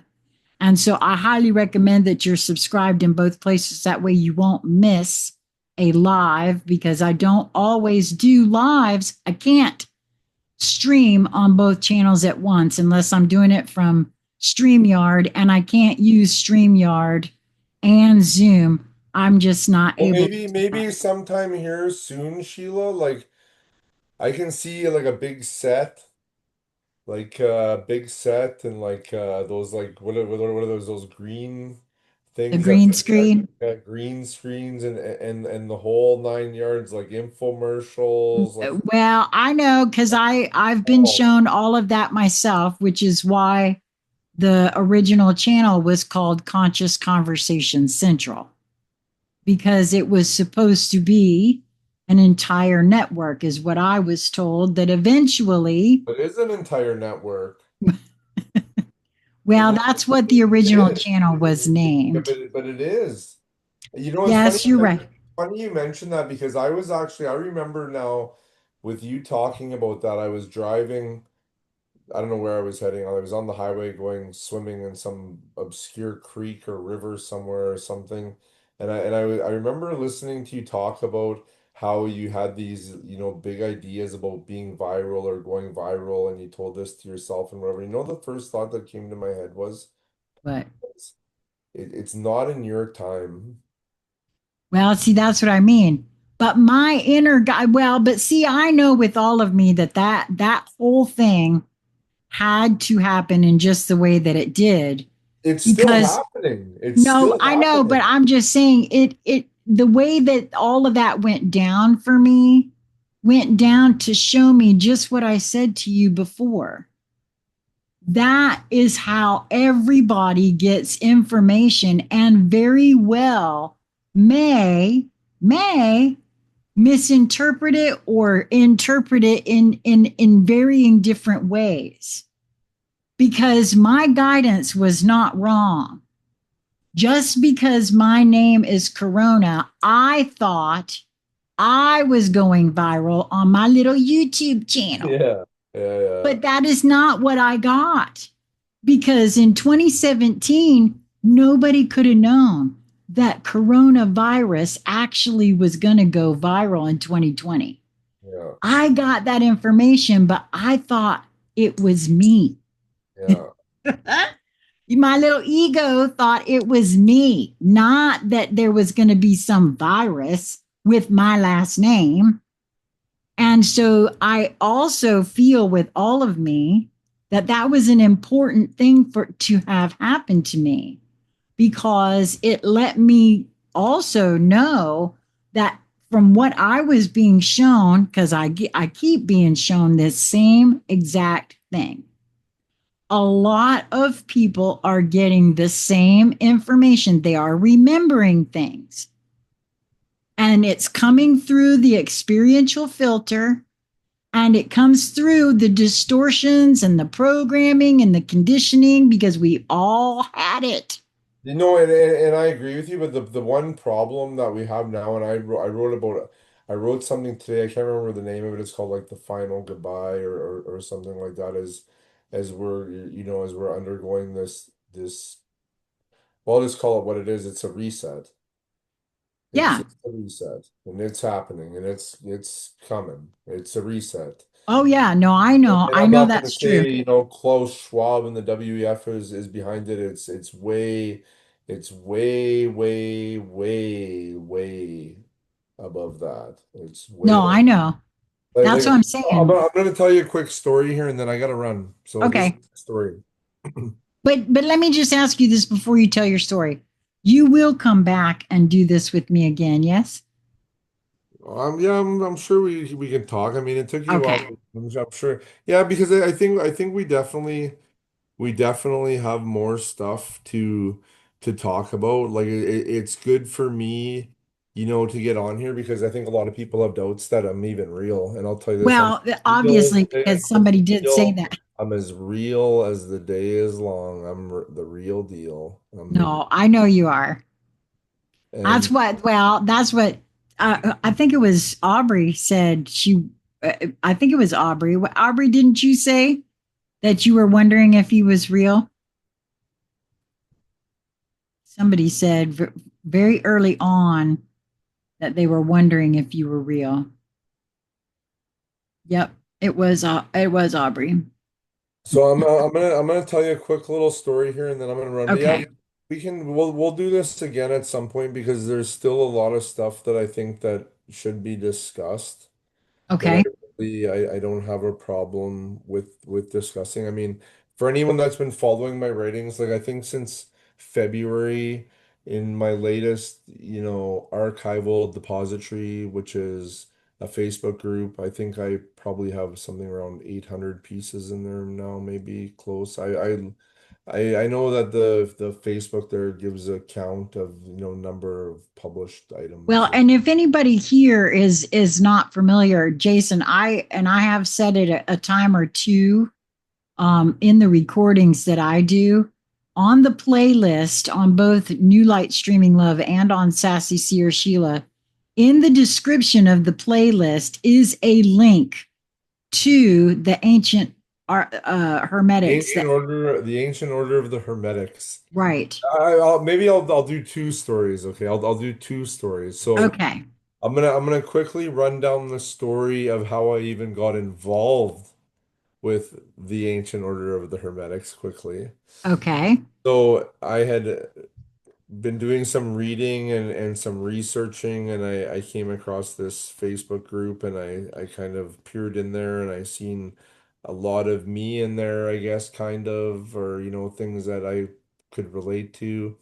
And me being a writer and me coming off of just finishing my first like 700-page manuscript. And I mean, I was still kind of in like allowing my brain, to kind of piece itself back together after that undertaking. Because I mean, when I remember, I guess, kind of logging out when something said to me, okay, it's finished. And I remember I mean, just even constructing the manuscript on paper, and then I find out too, Sheila, like the worst part was is when I was talking to a publisher, they're like, oh, well, it has to be on a PDF file and it has to be this. And I'm like, what are you talking about? I'm like, it's in a binder on paper. They're like, sorry, don't you dare send like, that original no, out no, somewhere. they're like, no, sorry, sir. You have to And then as soon as they said, oh no, it has to be this and that, and that's where their big price tag for publishing comes in. Because now they need the binder. They got to transcribe everything off of the paper and do this and do that. And I said, you know what? Fuck it. Pardon my language. YouTube's gonna shadow ban you for my bad language. So what happened was is I was just kind of coming back to, and I came across this group, and I can't remember what happened, but I had some stuff I'd kind of been working on a little bit, and I seen like people posting on there and whatever, and I've never really been one to do that kind of thing, really.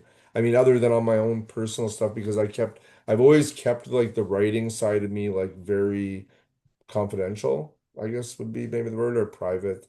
I didn't really, I wasn't ever seeking any type of a spotlight or anything like that. That's not what I'm about whatsoever. But Right. something um you say nudged, I guess we can use that word, to post. And then I noticed that I couldn't get my posts published, and they have all this because I'm on the admin team of the group now.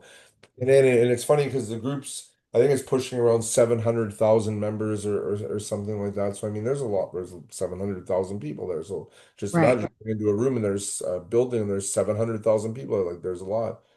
So Right. I posted a few things, but they use something called AI Admin Assist, because actually the page has like the traffic running through that page, like it's in the millions. I mean, there's hundreds and hundreds and hundreds and probably thousands of comments and people wanting to post every day. So like an AI admin assistant, screens everything for keywords and this and that. Because I mean, if you just left it open, it just turns into a total shit show. You got people posting porn, you got gambling sites, you got everything Right. under the sun. So I mean, it's very tightly controlled. I mean is a good thing. So all of a sudden one day from the administrator, I got a message, and he said, I've heard a little bit more background to the story now, like over the last few days about how I got involved with this and whatever. And I'm thankful to be a part of it. And I mean, it's a great team there. I'm sure, sometimes we have our creative differences, but I mean, we're all there, I think, with the same purpose in mind, which is to try to, I don't even know if awakening is the right word, but just to try to share, knowledge, and if it does something for you, it does something for you. If it doesn't, it doesn't. I mean, I know what I truly believe is happening and coming. I mean, it's coming. Like there is no doubt. And but you want to know the funny thing is when I say that too, Sheila, I've been saying that since I was 20. You know what I mean? I've been saying that for 30 years. It's coming. It's this week. It's I next. know that's what that's It's what coming. my It's housemate is like you saying want to too. know the funniest thing, like Y2K, okay? Y2K. You're right. Like I mean I'm with my ex. She's only my girlfriend at the time. We're living in this apartment. I swear to God, you walk in, Sheila, okay? I had water stacked. Okay, water We stacked. did too. All the walls, okay, was my fortress of water bottles. But I remember being like out on like about, and I mean I live in Canada, so I mean we get cold, harsh winter, okay? So everyone's scared the power is gonna go out. I remember being at flipping Walmart. This is in 1999, December of 1999. I walked into Walmart and there's like this 60-year-old lady with a whole shopping cart full of those little green propane cylinders. I'm like, what are you doing with it? Because I needed some, and she had them all in this cart. Because I mean, I was stockpiling them too. Because the power's gonna go out at the strike of midnight. It's finished. It's over. And I mean, and I mean, I remember being out at 11:50, and I mean, I'm listening to the. Do you know who Art Bell is? Yes, of course. Yep. I'm listening to the. I mean, I'm a faithful Art Bell listener. Like my uncle got me into listening to Art Bell, like probably like I don't even know how old I was. Like I started listening to Art Bell probably when he started coming on the radio. I almost feel embarrassed to say that, but I was just down in Vegas in October. We were down there for a vacation, and I actually the coolest thing is so one of my options one day was we could have either went to the Grand Canyon, okay, or Area 51. So, of course, where does Jason Gray go? I mean, we're going to fucking Area 51. Like, I mean, I was stood right at the gate, the north gate in Rachel, Nevada, right at the gate where the fences and the signs and the cameras and everything of Area 51. I couldn't believe like that has been like my one of my like as stupid as it is. Like, I mean, as a child, like I mean, I was always fascinated with space and aliens and the whole nine yards. Same. And I know there's also, and we won't get into it this time, but there's also like I mean, maybe we're gonna be the next Art Bell. Like it'll be Jason and Sheila. But Okay. I'm all but right with that.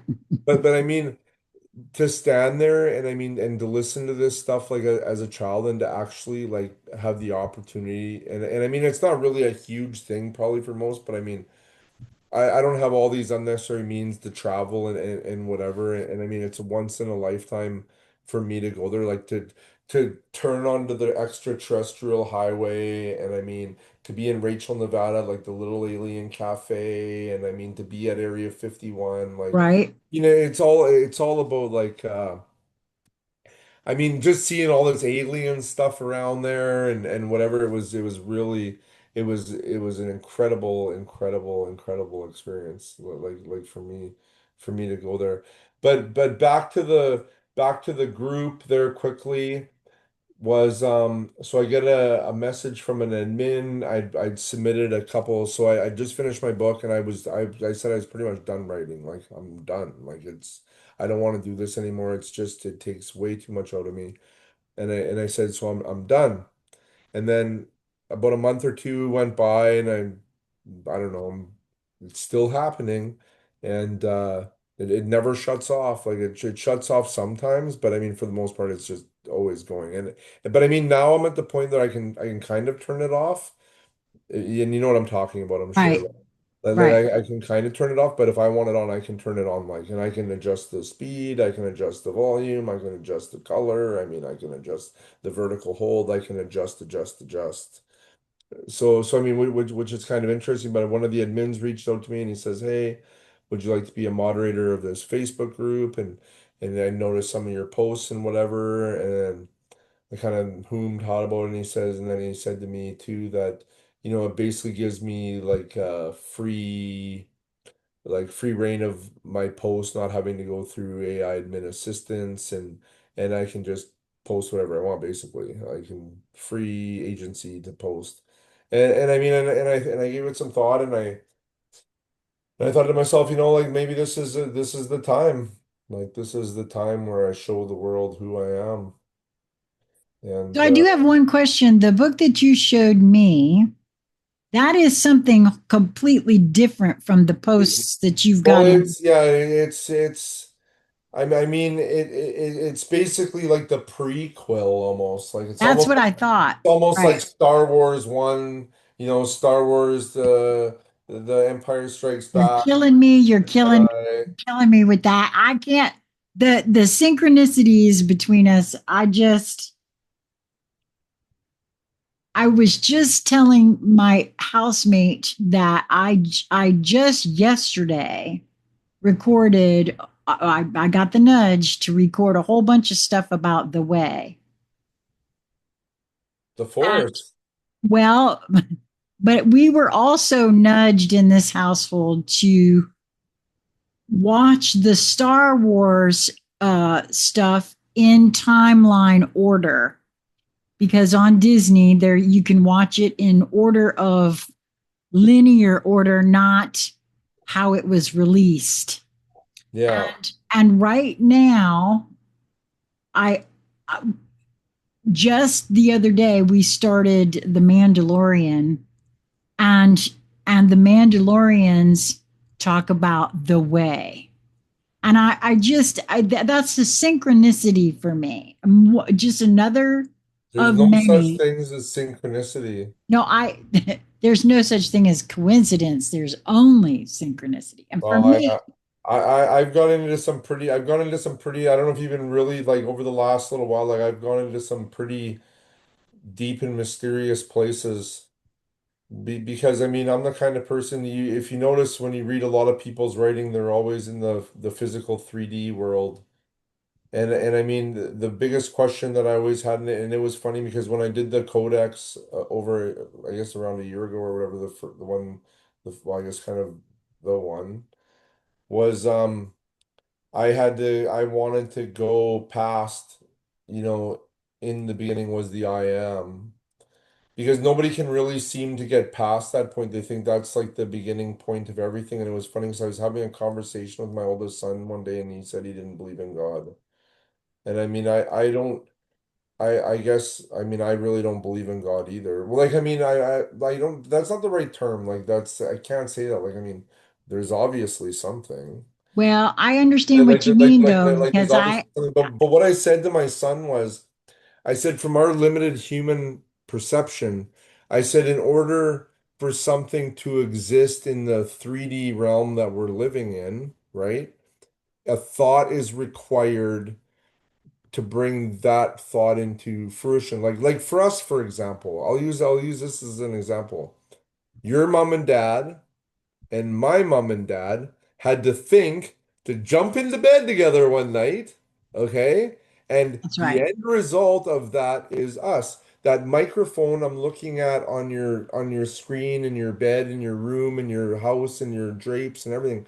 Right. Someone had to have a thought before that ever came to be. Exactly. Now, and you can apply that to absolutely everything. Yes, exactly. Okay. So I've gotten into some stuff lately, where I'm into like I don't even know really what I'm into, but it's deep. Like it's Well, and it's really deep, but I've kind of I've gotten to myself to the point almost of an infinity loop. I'm at the point like I'm through the void. I've come to a wall in the void. I've figured out how to get through the wall in the void and walk past that into where consciousness dwells. which I've And had that that's conversation with my housemate, and from my perspective, what I feel you're describing, what I've always referred to as source, has no persona, has no, it's man that assigned persona there. well, no, but That, that's it. No, that's not correct either because you really got to get into it. It gets into some what's the word I'm looking for? I want to say like I almost want to say like metaphysical, but that's not even the word. You're getting into talking about like oh what's it called? like astrophysics and all sorts of, Exactly. very high tech. Exactly. There's nothing but I feel as though what I think it is and what you have been describing the before the I am is the same. I don't know why I feel that way, Well, but I well, do. yes, but I mean, but you can keep taking it deeper and further, and I've gotten to, and I'm not done because I've been working on a series of ratings this last week, and I still have one more. Like there's one more. I'm just not ready. I'm not sure yet when I want to release it. It's kind of sitting there, and it's 70 to 80% complete, and it's the last one, and I know it's the last one. And it's taken me to a point. This is gonna sound totally crazy, but I mean, I don't even know if we're really here.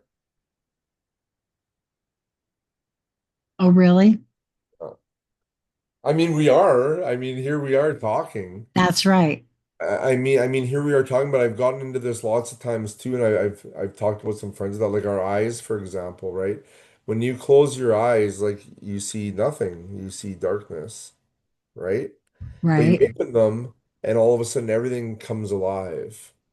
I mean, so what exactly are these, and what exactly are we truly connected to from these, and from Right.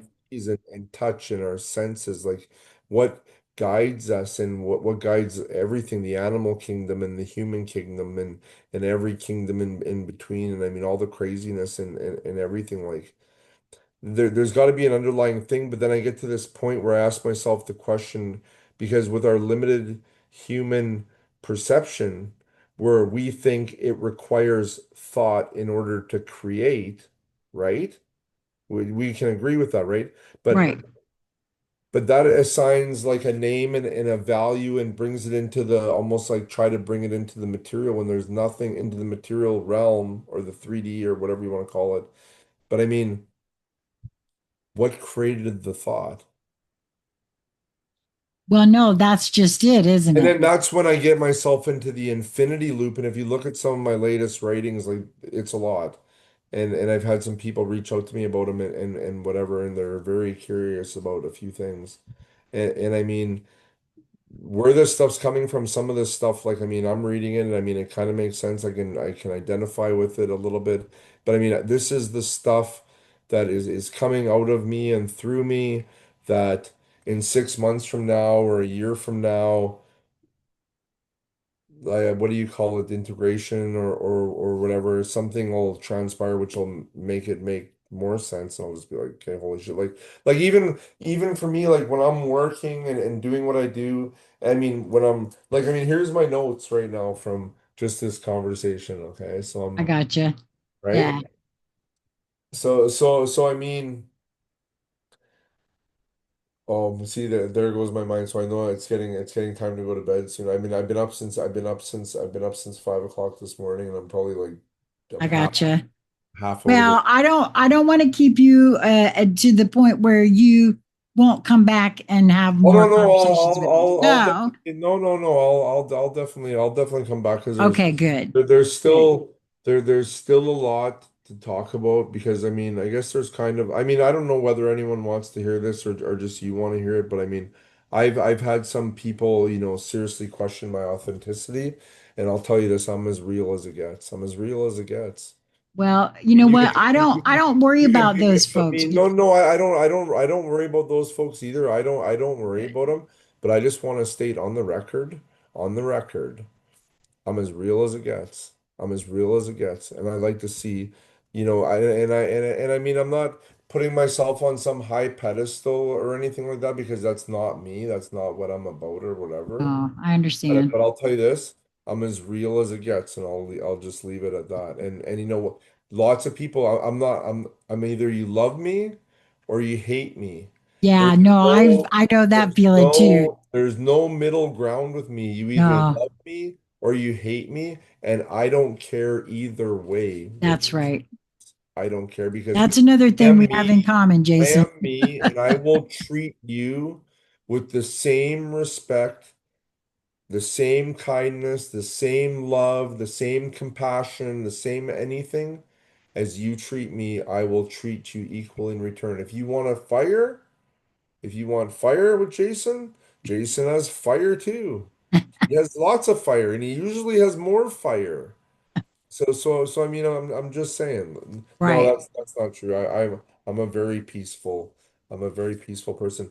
But anyway, Sheila, I don't know if anyone even watched us, but I don't even know how long Oh, we're for. we got up to 11 folks in the room Oh, we at one got it, time. 11 views. So there we Yeah, go. there's 9 here No, I don't now. know. So, What's that award they give like the best podcast? Like, isn't oh, it I mean, we could be on there one day.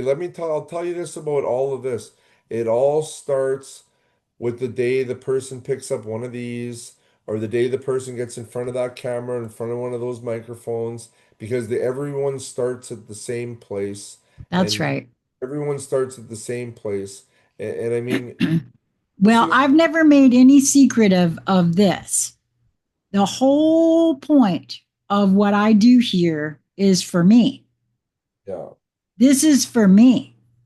yeah, If it helps somebody else and somebody else finds it interesting, that's a win-win situation as far as I'm concerned. yeah, But I have never, ever, ever made it any secret that what I do here on YouTube has always been for me. yeah. Well, And before we go, I just want to once again just say like how, thankful and grateful that I am for you, and I realize, how dedicated you are, and you have an amazing voice, and you have an amazing personality, and you have an amazing energy, and this was very obviously supposed to happen because I remember when I got your first video and I watched it, I was just like, holy shit, like, okay, this is it. I mean. I don't need Morgan Freeman. I have Sheila Corona. Okay, like you, I don't you need honor and me, and sir. and and you're and the biggest thing about us is we're real. Yes. You No, you're do right. this When you say you're like as real as even it you say gets, it, I feel and the same way. I see your the one thing that really makes me have a lot of respect for you is that I see your dedication. I Aw, see, and I've looked, and I haven't really watched much of your stuff to be honest with you. I mean, I just have no time. I try to listen to the stuff you're doing with my stuff, but I mean, I know you have lots of stuff going back years because I've kind of scrolled through it and looked what was all there and whatever. But the one thing that I give you a great deal of respect for is because you're right. You have, a couple hundred followers, and I've looked at lots of your stuff, and it's like one view, two views, three views, four, five, six, seven. But you have this fire of determination, to keep moving forward because you are doing it for some type of a reason, and that reason has led you and me to become acquainted. yep. So I mean, if you would have missed even one of those one episodes where no one watched it, this might not have ever transpired. No, that's right. So No, you're absolutely right. And that's why I say I never worry too much about any of that because I'm not doing it for any other reason than for me. yeah. And And that makes it that's like the writing. That's like the writing. I'm doing it for me. that's right. And that's the most important thing. And I want to say this about that, Jason. Um, that is the biggest reason I think that I was drawn to it. Okay, I that and there's you two are bringing through something very important in my view because it's activating me. There are times when I can't now yesterday, I think it was, and maybe even the day before, I was able to record a whole lot more of your writing than I've ever recorded in one at one go.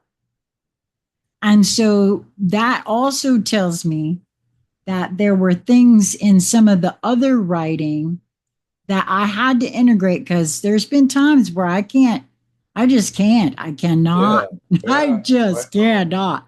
Oh no, I know. Right. And so yes, there's and that's what I That's the only thing I can say about that. I'm grateful that you are who you are and that you're doing that Just writing in the Jason. first place. Just Jason. That's it. Well, and that's all we have to be, right? Every single one of us on this earth, in my view, are required. We are unique and are required in some capacity. Every being, this is the other thing, and I'm going to say it right now while we got still 6 people in here. Anyone, Cindy Mack has reached out to me, and I want everyone who feels like they have a message that they are to deliver or they don't know what they're supposed to do, reach out. We'll have a conscious conversation because why not? Why not? I know that I bring through content like yours and others, anything that I am nudged to record. There's a reason for it. I don't always understand it, and I don't have to understand it. I promise to follow my nudges, and so far I haven't been nudged incorrectly. So, reach out and we'll have a conscious conversation as well. Jason, I really appreciate you and the fact that you A are doing the writing and B that you came and had this conscious conversation with me. And I look forward to many more. Thank you. Thank you for everything that you do for me as well. And I've been absolutely honored to be one of your guests tonight.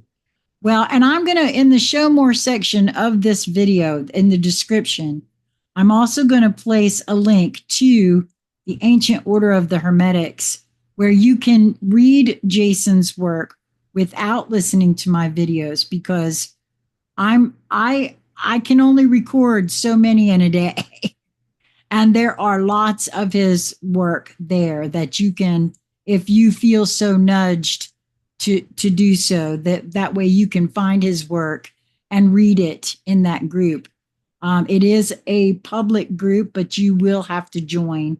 And I think that then is it automatic or do they have to be approved? Well, how does that I'm work not, now? I really am not 100% sure if you go Yeah, there. me either, because I've been in there for years. If you go there, you'll figure it out one way or another. But I'm Yeah. sure it's public, like the public can go in and see. Yeah, I think, and it's publicly available. It's like you can search for it, but I'll put a link in there so that you can find it easily. And then also, I know like a lot of your stuff is like I like on my personal Facebook page, like there's it's public, like a lot of the recordings I've been putting on there public. I've never had my Facebook page open publicly before.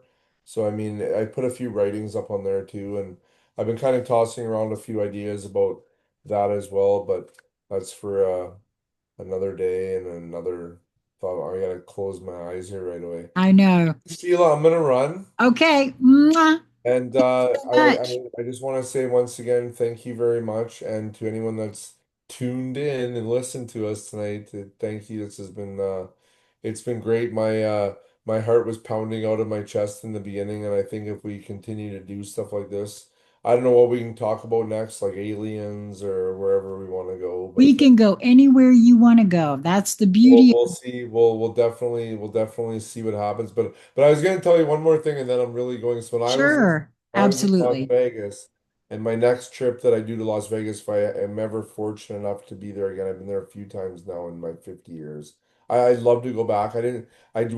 We just home based in Las Vegas, and then we went exploring all over Nevada. I can officially say, like when you go down in southern Nevada. There's like Nevada, Arizona, and California all in that one triangle, like on the Route 66 highway where it starts there. So I've never been to California in my life, but I can officially say after that trip, I have been to Needles, California. So I stepped into California, like I had my feet on the California dirt. So I can say now I have been to California, to Needles, California. I was there, but I went swimming in the Colorado River and we were in Laughlin, Nevada. And I mean, we were traveling like ghost towns and all over the place. And I'm the Valley of Fire and around Rachel, You find Nevada. yourself in the States again, you better let me know and you better come to North Carolina. Well, actually, we'll talk off air. All Okay, right. we'll talk to you soon. Okay. Mwah. Okay, Till bye. next time. Well, thank you everybody for showing up. I really appreciate you guys coming in for this impromptu live with myself and Jason. And I really appreciate everybody. And I guess that's it for this time. I hope that you will continue to move towards that which brings you joy in each moment that presents itself to you, because it is only a perspective and your perception of that perspective in the moment. Until next time, be well, my friends.